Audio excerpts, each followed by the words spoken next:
오늘 본문 말씀은 우리 지난주일 24절부터 30절까지의 말씀에 계속되는 말씀입니다. 여러분들도 보시면 아시다시피 30절에서 예수님의 말씀이 끝난 것이 아니라 계속 이어지고 있습니다.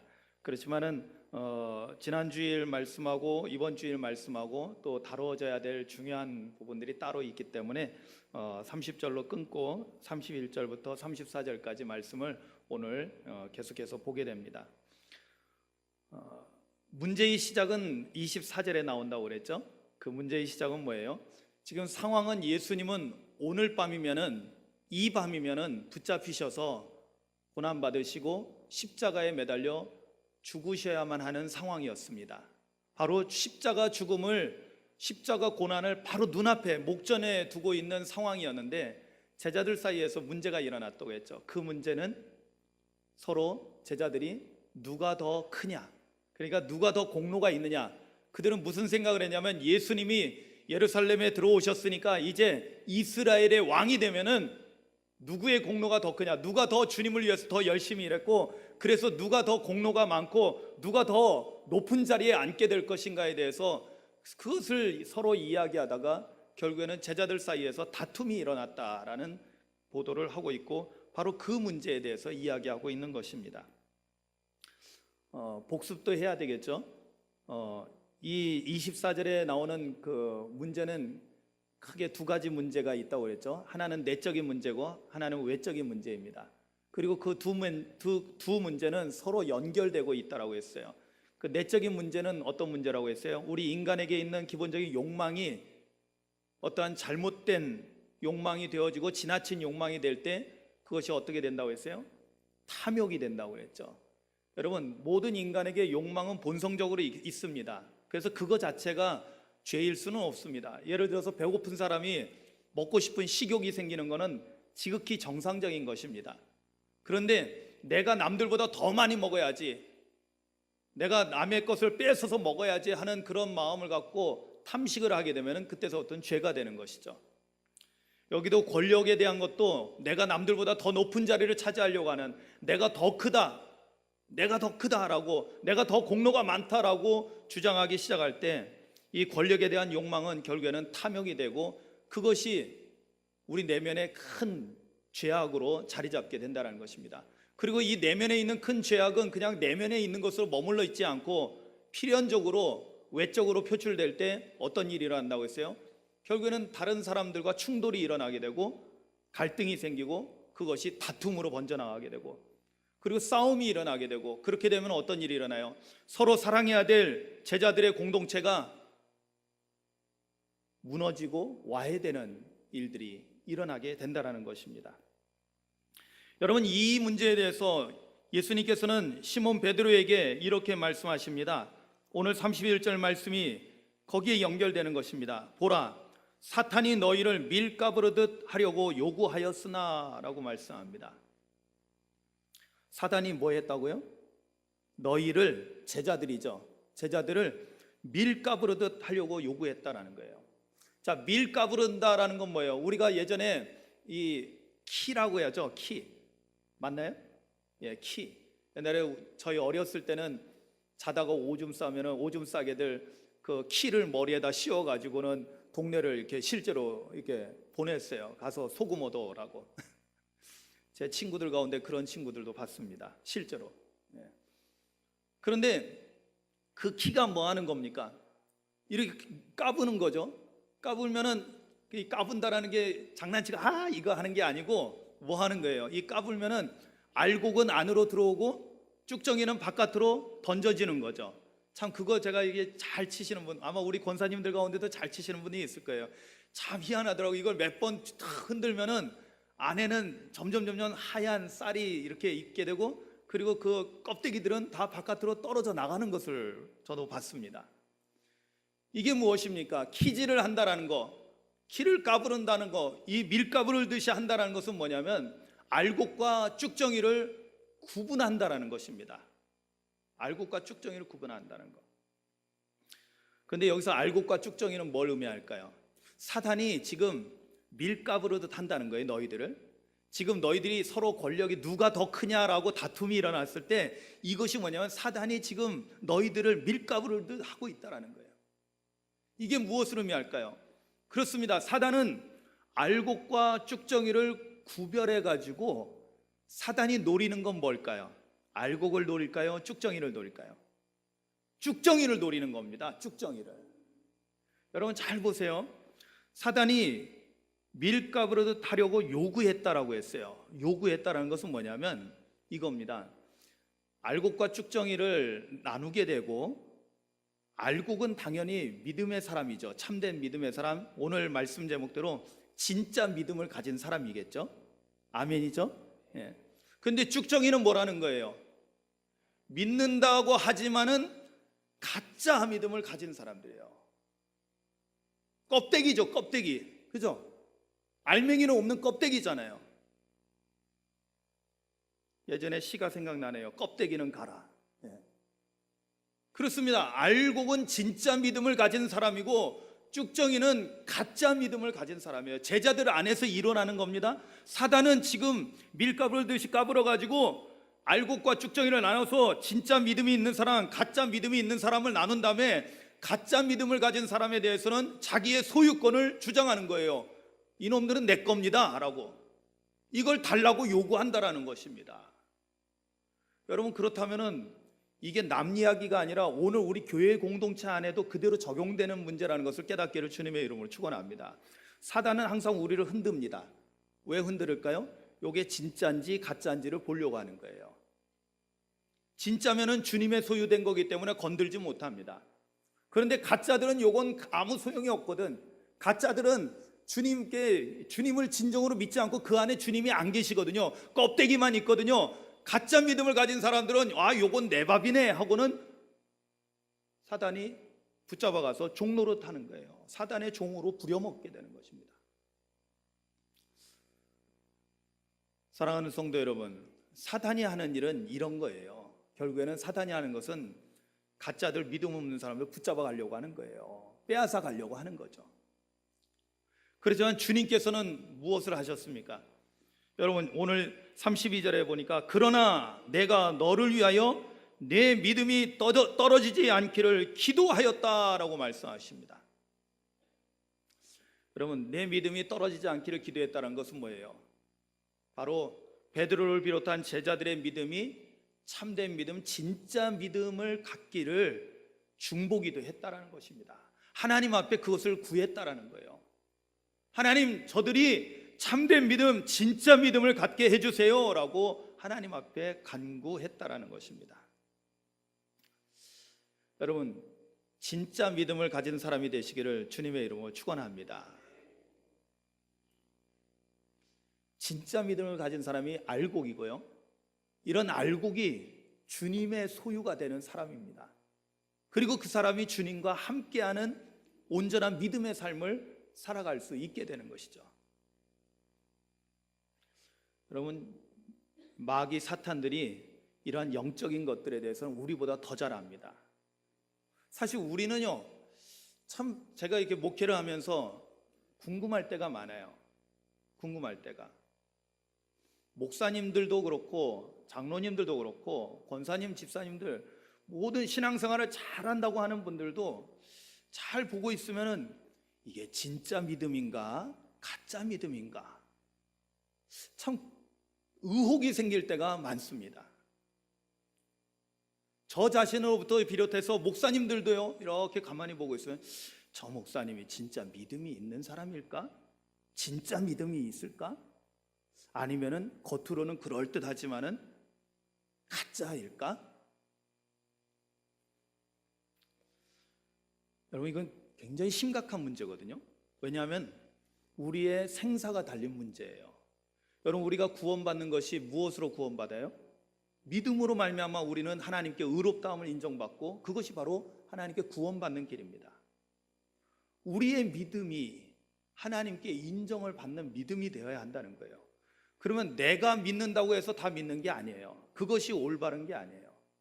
주님이 인정해 주시는 믿음이어야 되는데, 그렇다면 여러분들은 스스로 여러분들의 믿음을 점검해 보신 적이 있습니까? 그런 고민을 해보신 적이 있으셔요? 내 믿음이 진짜일까? 내 믿음이 진짜인가 가짜인가? 여러분, 만약에 사단이 까불듯이 밀까불듯이 까불어서 내가 가짜라는 것이 느껴져서 사단이 그런 걸 영적으로 간파하고 나를 붙잡아가서 사단의 종노릇을 하게 만든다면 어떻게 할래요? 그럼 큰일 나는 거예요. 하나님으로부터 멀어지게 되고요, 그리고 멸망하는 짐승과 같이 되는 것입니다. 그렇기 때문에 오늘 본문 말씀을 제가 따로 이렇게 떼서 같이 나누려고 하는 이유가 있는 것이죠. 그건 뭐냐? 바로 우리 믿음이 진짜인지 가짜인지 좀 점검 좀 해보시라는 거예요. 이번 기회에 오늘 말씀을 통해서 저와 여러분들의 믿음이 진짜로 판명나기를 주님의 이름으로 축원합니다. 그런데 만약에 내 믿음이 아직 암만 해도 진짜라고 말하기는 좀 뭔가 좀 뭔가 2% 아쉬운 듯한 그런 점이 있다면은 여러분 속히 주님의 은총으로 진짜 믿음으로 나아가시기를. 오늘 예수님도 뭐라고 말씀하셨어요? 너희의 믿음이 떨어지지 않기를 기도했다고 했는데, 바로 우리의 믿음이 떨어지지 않고 오히려 더 큰 믿음으로 하나님께서 주시는 놀라운 은총으로 담대한 믿음으로 나아가는 진짜 믿음의 사람이 되시기를 주님의 이름으로 축원합니다.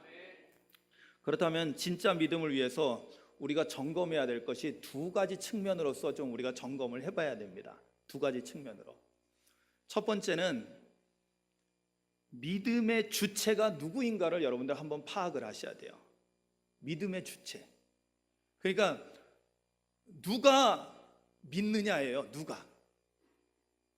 내가 믿는 거냐 아니면 다른 무엇이 믿는 거냐, 이것입니다. 좀 어려울 수 있지만은 오늘 말씀이 사실 베드로의 고백이 그거를 우리에게 참 귀한 정보를 알려줍니다.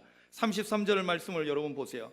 베드로가 말하는 거예요. 계속 주님의 말씀이 이어지다가 베드로가 말합니다.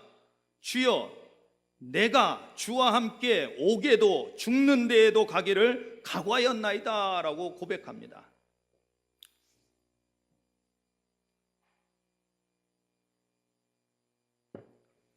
만약에 제가 이렇게 오상교회에서 사역을 하는 가운데 우리 장로님들이, 또 우리 권사님들이, 또는 우리 청년들이, 집사님들이 저에게 목사님 마음껏 목회하세요. 제가 목숨 바쳐서 목사님의 목회를 돕겠습니다. 순종하겠습니다. 아멘. 예, 정말 그렇게 얘기를 해주신다면 저는 아마 굉장히 기분이 좋고 아마 마음이 아주 듬직할 것입니다. 그런데 문제가 있어요. 문제가. 오늘 베드로의 고백에서도 우리가 알 수 있는 그 문제입니다. 그것은 뭐냐면 여기서 지금 내가 각오하는, 지금 주여 내가 주와 함께 옥에도 죽는 데에도, 지금 베드로는 까마득하게 모르고 있어요. 예수님은 지금 십자가의 죽음을 눈앞에 두고 있거든요. 오늘 밤 붙잡히실 거거든요. 그리고 고난받으시고 십자가에 매달려 죽임당하실 건데, 지금 베드로는 바로 눈앞에 일어날 일들을 지금 자기도 모르고 각오로 말하고 있는 거예요. 나는 옥에 갇혀도 죽는 데에도 나는 주님을 끝까지 따라가서 주님과 함께 죽겠습니다라는 거예요. 여러분, 여기서 우리는 베드로의 의지를 봅니다. 좋죠. 저는 이 베드로의 의지가, 베드로의 이 각오가 진실하다고 봅니다. 아멘. 우리 이철희 권사님도 아멘 해주셨는데 제일 크게, 저는 그 각오가 진실하다고 봅니다. 아멘. 그래요. 우리는 진실하게, 진실한 마음으로 그렇게 해야 되고 그런 마음을 가지고 있습니다. 참 감사한 일입니다. 좋은 일입니다. 그런데 여기에 문제가 있어요. 왜냐하면 여기 보면 믿음의 주체가 누구냐라는 질문에 대해서는 이게 문제가 되는 거예요. 왜냐하면 지금 내가 주님을 끝까지 믿고 따르겠다라는 이 표현이거든요. 여러분, 예수님께서 제자도를 말씀하실 때 누구든지 나를 따라오려거든 자기를 부인하고 자기 십자가를 지고 나를 따라오라고 주님 말씀하셨어요. 자기 십자가를 지고 나를 따라오라는 것은 자기의 생명까지도 내어놓으라는 거예요. 십자가는 죽는 겁니다. 죽는 거. 그 베드로는 죽는 데까지 따라가겠다고, 그것은 뭐냐면 내가 주님을 끝까지 믿고 따르겠다는 거예요. 자기의 믿음을 고백한 것입니다. 그런데 문제예요. 그것은 뭐냐면 여기서 믿음의 주체는 누가 되냐면 내가 되는 거야. 내가 믿겠습니다. 나의 의지를 말하는 거고요. 그리고 내가 그렇게 하겠습니다. 나의 노력을 말하고 있고요. 그리고 나의 힘으로, 내가 힘을 다해서 하겠습니다. 내 힘으로 주님을 끝까지 따르겠다라고 지금 말하고 있는 것입니다.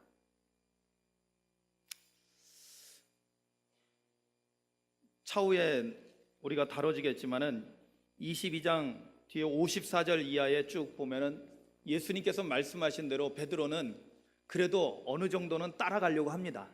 예수님이 붙잡혀 가셨을 때 따라가죠, 조금은.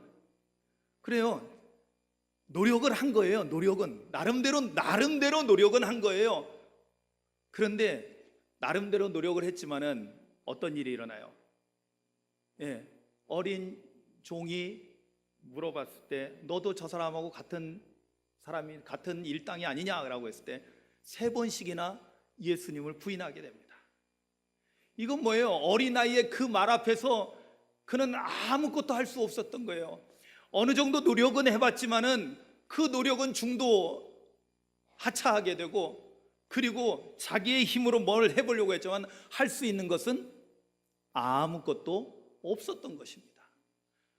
정말로 그렇게 자기가 사랑하고 믿고 따랐던 예수님은 붙잡히셔서 고난당하고 온갖 조롱을 당하시고 온갖 모욕을 당하시고 그리고 고통을 받으시고 십자가에 매달려 죽임당할 때 그는 할 수 있는 게 아무것도 없었던 거예요. 제가 아까 말씀드렸죠. 베드로의 이 고백은, 베드로의 이 각오는 진실하다. 마음은 정말 그래요. 그런데 그것이 성공했다, 실패했다? 내 마음대로 안 되는 거예요. 노력은 했지만 노력대로 안 되는 거예요. 어떠한 상황이 바뀌어버리니까 그 앞에서는 나의 힘은 너무나 미약해서 아무것도 할 수가 없었던 것입니다. 여기서 우리가 깨달아야 돼요. 뭘 깨달아야 되느냐? 여러분, 믿음의 주체가 나여서는 안 된다라는 사실이에요. 근데 이거는 사실은 제자도 첫 번째 제 1번 항목에 나와 있어요. 주님을 따를 때 첫 번째 조건이 뭐예요? 자기를 부인하는 거예요. 자기 부인이 뭔지 아세요? 자기 부인은 나라는 자아를 내려놓는 겁니다. 내가 주체가 되는 것이 아니에요. 여러분, 제가 늘 강조하죠. 우리의 믿음이 나의 믿음이 돼서는 안 된다는 거예요. 나의 믿음은 항상 한계가 있어요. 나의 믿음은 상황이 바뀌면은 어떻게 바뀔지 나도 몰라요. 세상에 믿을 수 없는 사람이 나라니까요. 여러분, 우리가 그런 얘기 우스개로 하잖아요. 목욕탕에 아빠랑 아들이랑 갔는데, 어린 아들이랑 갔는데 아빠가 뜨거운 물에 다 온탕에 들어가가지고 어이 시원하다 그러면서 아들 보고 들어와 시원해. 아주 딱 들어오더니 아들이 뭐라고요? 어이 믿을 놈 하나도 없네. 이거 우스개지만은 그것이 풍자하는 것은 무엇을 의미합니까? 우리가 사람을 믿을 수 있는 게 아니에요. 그런데 그것에는 뭐냐면 나 자신도 믿을 수가 없다라는 거예요. 나 자신도. 왜? 나도 상황이 바뀌게 되면 어떻게 될지 나도 장담을 못하는 거예요. 많은 목사님들이 목회를 하다 보면은 좋은 사람이, 교회에서 좋은 사람, 자기에게 목사님에게 잘했던 사람이 돌변해서 적이 되고 자기를 쫓아내려고 하는 사람으로 변하는 것을 종종 이야기하고 들어봅니다. 참 가슴 아픈 일이죠. 왜 교회 안에서 그런 일들이 일어날까? 근데 이것은 지극히 당연할 수밖에 없어요. 왜? 사람은 상황에 따라서 변하기 때문에 그렇습니다. 그렇기 때문에 우리의 믿음이 진짜 믿음이 되려면은 믿음의 주체가 나여서는 안 된다는 사실입니다. 나의 의지, 그거는 좋은 뜻을 가지고 좋은 의지를 가지고 해보려고 하지만은 상황이 바뀌면 또 달라지는 거예요.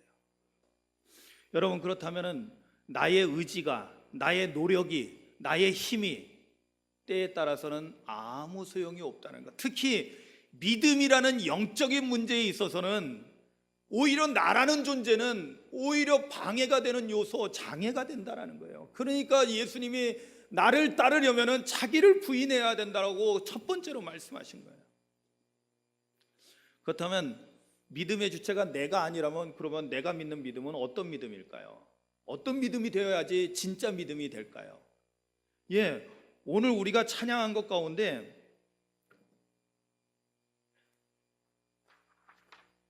이 가사를 보면요, 이 찬양 옛날 찬양이에요. 나 주의 믿음 갖고, 나 주의 믿음 갖고 홀로 걸어도, 나 주의 믿음 갖고 노래 부르네. 폭풍 구름 몰아쳐도 하늘 덮여도 나 주의 믿음 갖고 실망치 않네. 여러분, 누구의 믿음? 나 주의 믿음 갖고, 나 주의 믿음 갖고. 그렇습니다. 여러분, 오늘 내가 믿는 믿음이 내가 주체가 돼서 내 믿음이 아니라 주님의 믿음을 가져야 된다는 것을 깨닫기를 주님의 이름으로 축원합니다. 여러분, 주님의 믿음이라는 것은 뭘 의미하냐면 거듭난 사람의 믿음을 의미해요. 그것이 뭘 의미하냐면요, 나는 죽고 내 안에 예수님이 살아나신 그 사람의 믿음을 말하는 거예요. 왜? 나는 죽었고. 여러분, 사도 바울이 뭐라고 고백합니까? 갈라디아서 2장 20절에서 내가 그리스도와 함께 십자가에 못 박혔나니 그런즉 이제는 내가 사는 것이 아니요 오직 내 안에 그리스도께서 사시는 것이라. 이제 내가 육체 가운데 사는 것은 나를 사랑하사 나를 위하여 자기 자신을 버리시는 하나님 아들을 믿는 믿음 안에서 사는 것이라. 아멘. 여러분, 이 앞부분에 뭐라고 되어 있어요? 나는 그리스도와 함께 십자가에 못 박혔다. 이것은 뭐예요? 나는 주와 함께 죽었다라는 거예요. 나의 자아는 죽었다라는 거예요. 자아가 죽은 거를 말하는 거예요. 사도 바울이 그걸 먼저 고백하는 거예요. 그러면 내 안에서 어떻게 됐다? 이제는 내 안에 누가 살아 계셔요? 그리스도께서 살아 계시다는 거예요. 여러분, 내가 죽는 것이 왜 나에게 유익이 되냐면, 나의 자아가 죽을 때 내 안에서 예수 그리스도가 살아나시고 내 삶의 주인으로 누가 계시냐면 예수님이, 그리스도께서 내 삶의 주인이 되시는 거예요. 그때는 주체가 누가 되냐면 주님이 주체가 되는 거예요. 그때는 내 믿음이 아닌 거예요. 뭐예요? 하나님의 아들을 믿는 믿음이라는 것은 우리가 이렇게 해석하면 됩니다. 제가 늘 강조했죠. 나의 주체적인 믿음이 아니라 어떻게 해요? 믿어지는 믿음인 거예요. 믿어지는 믿음. 여러분, 성령의 은사를 통해서 주는 믿음의 은사가 뭘까요? 성령을 통해서 주어지는 그 믿음의 은사는 믿어지는 믿음을 말하는 거예요. 내 의지가 더 강해지는 것을 의미하지 않습니다. 여러분, 인간은 결국에는 유한한 존재예요. 인간은 언제든지 변할 수 있어요. 여러분 보세요. 젊었을 때하고 나이 먹었을 때하고 똑같습니까? 마음 같아서는 저 밑에서부터 이 교회 3층까지 뛰어 올라오고 싶겠죠. 그러나 그렇게 안 되는 게 우리 인생인 거예요. 늙어가면서, 나이 먹어가면서 이제는 내 몸이 아니네 이러고 있는 거예요. 그런데 어떻게 우리가 나를 믿어요? 내가 나를 어떻게 믿어요? 오늘 우리의 믿음이 주님의 믿음이 되어야 한다는 것을 깨닫기를 주님의 이름으로 축원합니다. 내 믿음이 진짜 믿음이 되기 위해서는요, 내 믿음이 아니라 주님의 믿음이 되어야 되는 거예요. 그래서 이런 변화가 일어나야 되는 거예요. 여러분, 로마서 1장 17절 말씀, 제가 예전에 새벽 예배 때 아주 몇 년 전에 강의를 했는데 제가 그걸 다시 한번 확인해 봤어요. 그랬더니 그렇게 됐어요. 복음에는 하나님의 의가 나타나서 믿음으로 믿음에 이르게 하나니. 아멘. 복음에는 하나님의 의가 나타나서 믿음으로 믿음에 이르게 한다고 그러는데, 믿음으로 믿음에 이르게 한다는 것이 뭘 의미할까요? 그렇습니다. 처음에 믿음은 내 믿음인 거예요. 내가 그래도 주를 믿어야지, 말씀을 들으면서 내가 믿어야지 하는 마음이 생기는 거예요. 그런데 우리가 성령으로 거듭나서는 어떻게 돼요? 이제는 주님의 믿음으로 바뀌는 거예요.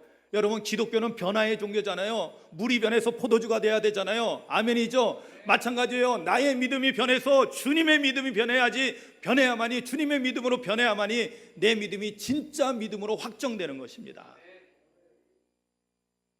여러분, 나의 의지, 나의 노력, 나의 힘으로는 할 수 없다라는 것을 깨닫기를 주님의 이름으로 축원합니다. 오직 주님의 능력으로 나아갈 때 사단이 두려워 떠는 거예요. 여러분, 내가 아무리 큰 믿음이 있다고 내가 자랑해봤자 사단이 콧방귀도 안 낍니다. 아주 우습게 봅니다. 왜? 나라는 놈은 상황이 바뀌면 어떻게 바뀔지 나도 모르는 거거든요.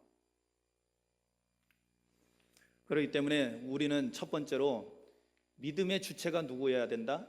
내가 아니라 주님이 되셔야 된다는 거예요. 주님이 주체가 되시고 주님이 나에게 주신 그 믿음으로 말미암아 믿어지는 믿음을 가지고 살아갈 때 진짜 믿음으로 살아갈 수 있다는 것입니다. 그리고 두 번째 우리가 점검해야 될 것은 뭘까요? 첫 번째가 믿음의 주체가 누구냐라는 것을 우리가 점검했다면, 두 번째는 믿음의 대상이 누군가, 믿음의 객체가 누군가에 대해서 우리가 살펴볼 필요가 있어요. 그러니까 우리가 무엇을 믿느냐예요. 누구를 믿느냐예요. 여러분, 많은 사람들이요, 실제로 보면은 신앙생활 한다고 하지만은 하나님을 말로는 당연히 우리가 하나님을 믿고 예수 믿는다고 하지만은요, 실제로 하는 걸 보면은 자기 자신을 믿는 경우가 너무나 많아요.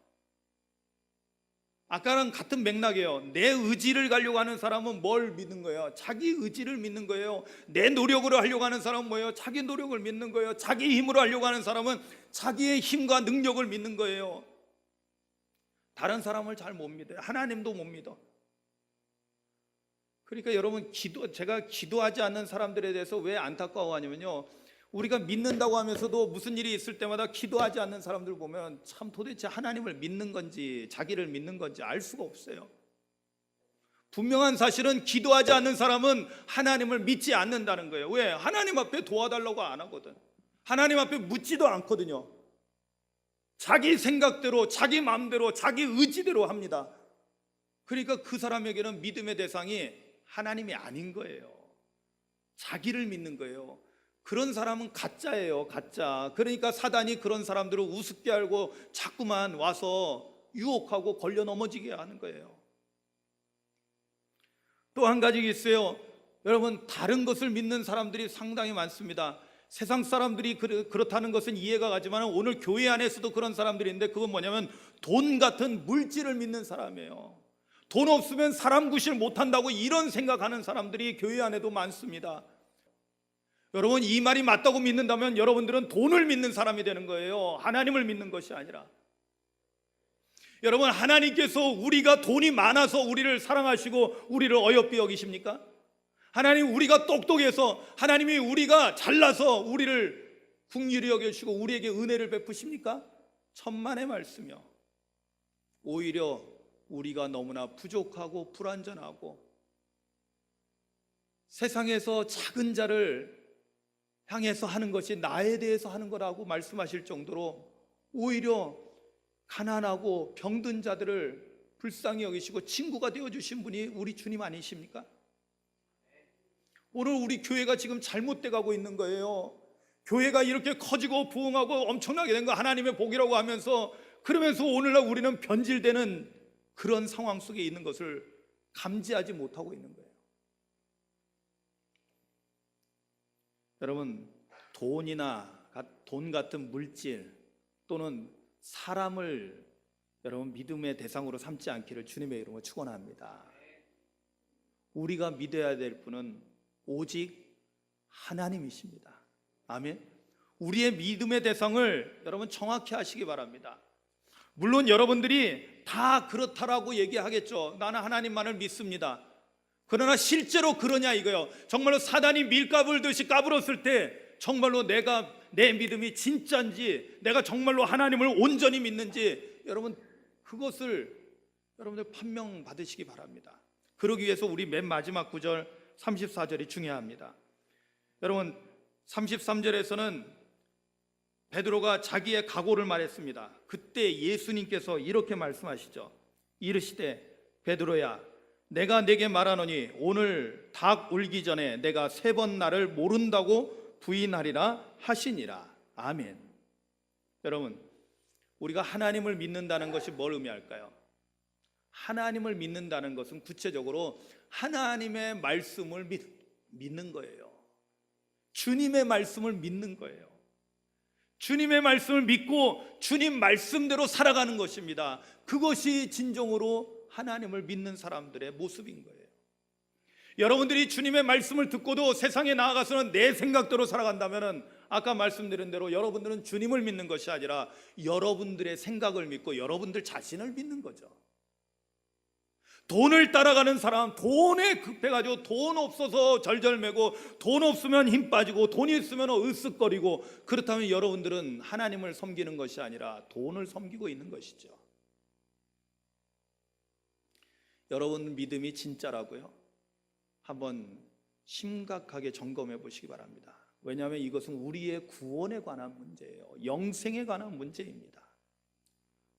어설프게 넘어가지 마시기 바랍니다. 대략 믿지 마세요. 대략. 여러분, 사단은 절대로 우리를 그냥 내버려 두지 않고 우리를 알곡과 쭉정이로 구별한다는 거예요. 쭉정이라는 것이 드러나면은 사단은 요놈은 내 거 하고 잡아채가는 것입니다. 여러분, 거기에 걸려 넘어지지 않기를 주님의 이름으로 축원합니다. 우리의 믿음이 아무리 사단이 밀가 불어도 나는 든든하게 주님 품 안에서 흔들리지 않는 진짜 믿음을 가지고 살아갈 수 있기를 주님의 이름으로 축원합니다. 그러면요, 사단이 건들지 못해요. 왜? 나는 건들 수 있어도 내 안에 계신 주님은 못 건들거든. 할렐루야. 근데 내 믿음의 주체는 주님이시고, 내가 믿는 하나님은 전능하신 하나님, 변치 않으시는 하나님, 나를 세상 그 무엇보다도 사랑하시는 하나님이시기 때문입니다. 여러분, 오늘 말씀대로 내 믿음의 주체가 내가 아니라 주님이 되시고, 나의 믿음의 대상이 온전히 하나님이 되심으로 인해서 그런 진짜 믿음을 가진 승리하는 성도, 악한 사단 마귀가 아무리 까불어도 담대하게 믿음으로 물리치고 승리하며, 그래서 승리의 기쁨을 누리는 우리 모든 성도들 되시기를 주님의 이름으로 축원합니다. 기도하시겠습니다.